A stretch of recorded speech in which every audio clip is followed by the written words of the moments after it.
There we go. So, what's up, YouTube? It is currently like probably close to 10:30 p.m. I got back from the gym. I hit a 374 bench single. I'll play that right now.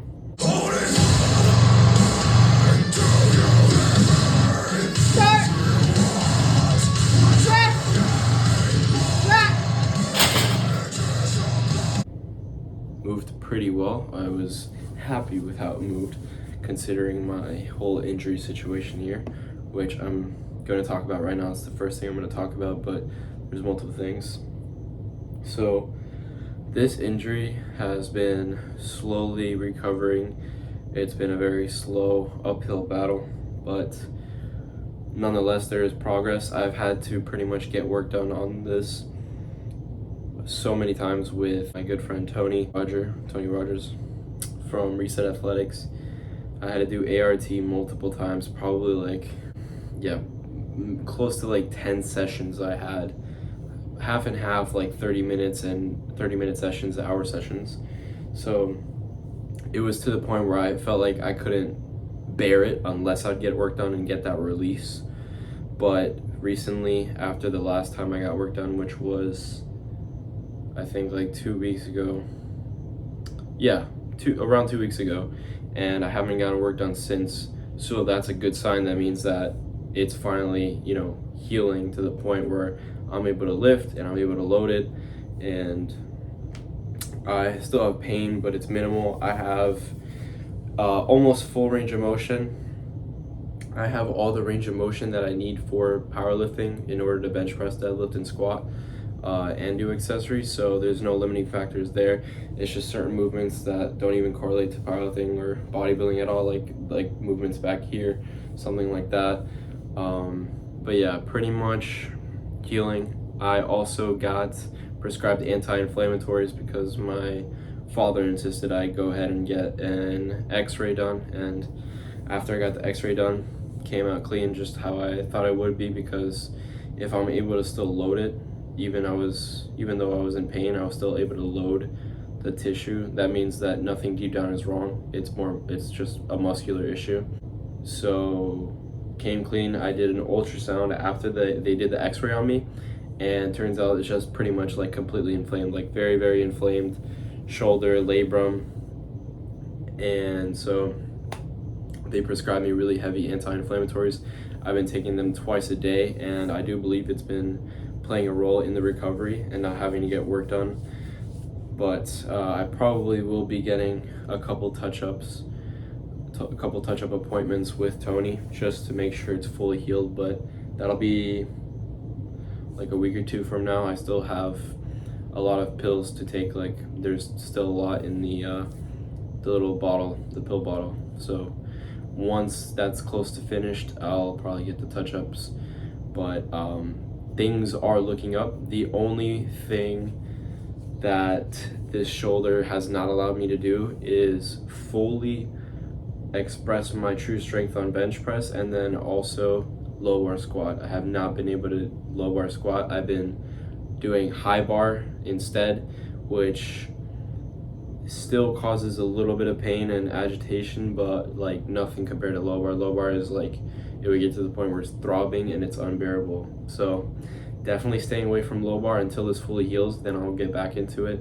I really hope that this can heal within the next 3 weeks, and I can reintroduce low bar squats within the next 3 weeks and be able to push bench press as I believe I can with my true strength. The only lift I've been able to really fully express myself with has been deadlifts, but I think the difference for bench really isn't anything too big. I definitely think there's, I've left 5 to 10 5 to 10 kilograms in the tank on multiple days. I would have been able to push those extra 5 to 10 kilograms if I wasn't in pain and pain wasn't limiting me. But aside from that, the injury is recovering, and I'm just gonna have to continue to train through it and do rehab exercises, take my anti-inflammatories, and then get those touch-up ART sessions done. I will say ART, active release technique, has been a phenomenal help with recovering this injury. So pretty much this is the last thing. I've been talking about this injury for quite a while here. I don't want to spend too much time talking about it because I have other things to discuss, but the last thing I'll mention is how it actually occurred. So I did fencing construction. I would carry fences that are like 8 feet wide and either 6 feet or 8 feet tall. So yeah, they were, no, actually longer than 8 feet wide. I'm sorry, probably like 10 feet wide. And then it would either be 6 footers or 10 footers high. And I have to carry them on my shoulder. There's like a crossbar, right? Like a cross. I'd go ahead and grab there's kind of like, I don't even know how to describe it. The chain link, the links. There's like links all around to connect the fence together. So I'd like stick my fingers through it with my right shoulder and place it on here. And then, so this shoulder would be depressed and then this shoulder would be elevated in order to stabilize. And so that's how all this area got injured. This shoulder is surprisingly the one that was holding it and depressed. I don't feel any pain in it at all right now. And everywhere else in my body from doing that job is completely fine. The only area I feel pain in is pretty much like this area from my lower pec to all the way up to my trap, including my shoulder and even my biceps, so all the way up here. And basically the amount of stabilization I would use with all those muscles pretty much caused overuse. And so I'm receiving the backlash now. It's been, I'd say like, it's been over a month since that fencing job, but less than a month of construction in general, because I thought that I could still do construction and do just something less demanding. So I went ahead and did more tool usage construction, so I'd be cutting things, and even then it was still physically demanding and not letting my area heal, so I had to quit that. And yeah, so pretty much overall it's been like 3 weeks since I did construction, maybe a month. But yeah, I'm really still letting this heal. I'm being very, very conscious of everything I do throughout the day and make sure I let these muscles rest as much as possible. And I'm getting a lot of sleep. I'm being sedentary throughout the day.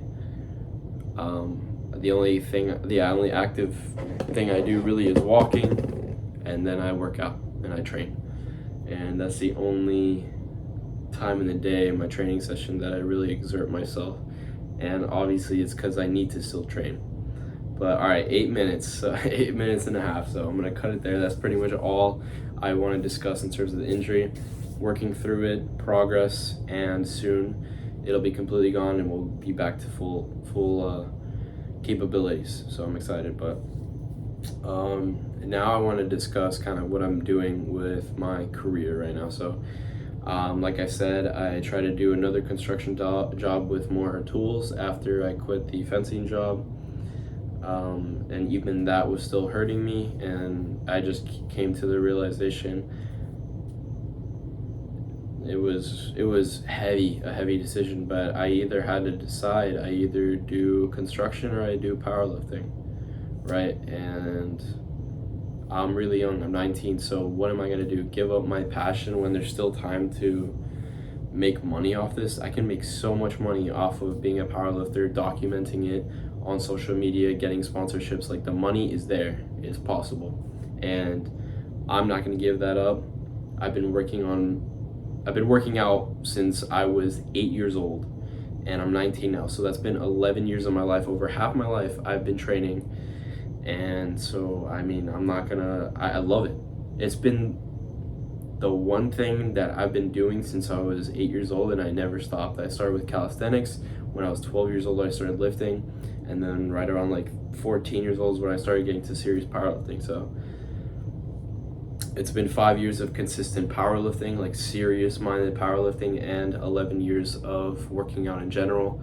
It's the one thing that's been the most consistent in my entire life that I actually love, and I do not see myself quitting anytime soon. I also really love gaming, but I got the Nintendo Switch. It's right there. You guys saw that in one of the recent episodes, but yeah, gaming and lifting have been my biggest passions. So I'm gonna pull back on my work life. I might do part-time. I'm not sure yet if I want to do part-time or full-time, but I definitely don't want to do something that I hate, and I don't want to do something that takes up too much attention, because if I start putting too much attention into something else, that's going to take away from where my attention really should be. It should be towards social media. It should be towards vlogging, doing my episodes for Locked In. I should be posting every day for TikTok, for Instagram, YouTube Shorts, and I should be making 3 to 4 vlogs, 3 to 4 episodes of Locked In every week. I got to be more consistent with that, or I should say 2 to 3 episodes of Locked In per week. That's more reasonable. But this is what I want to do. This is what I love. I love powerlifting. I love fitness in general, but more so powerlifting, and I really want to push my series Locked In, and I kind of want it to be that thing that stands out from everyone else. I want it to be kind of a literally a lifting anime. Like, there's no real good anime for powerlifting. I kind of want to make my own. That might sound cringy to you, but I absolutely love anime, and I really want to portray it in a way that anime is portrayed, but for powerlifting. So if that makes sense, or a Netflix show is a good way to set an example. But definitely want to increase the quality of it, make it like a real show of a powerlifter. I want to increase my production quality, and when I start working part-time, I already have money in the bank, but I'm really gonna save up for a camera and a computer setup so I can start recording and editing. I need to learn, right? I need to put my attention towards that, how to make the camera settings perfect so the quality is immaculate, and then also how to edit to make great quality videos. So that's where my head's at, and now all I need to do is execute. I have the mindset. I'm too young to be giving up my life and giving up my passion when I still have time. I'm still living with my parents. There's no urgency to leave. I was feeling so much pressure before for absolutely no reason. I have time still. It's not too late to still pursue this. In fact, it's still pretty early, so I'm gonna take advantage. I don't care what anyone says. I'm probably going to get a lot of hate comments. It is what it is. That's always gonna be there. So yeah. Anyway, big fucking video right here, and I'll catch you guys in the next episode of Locked In. So yeah, take care.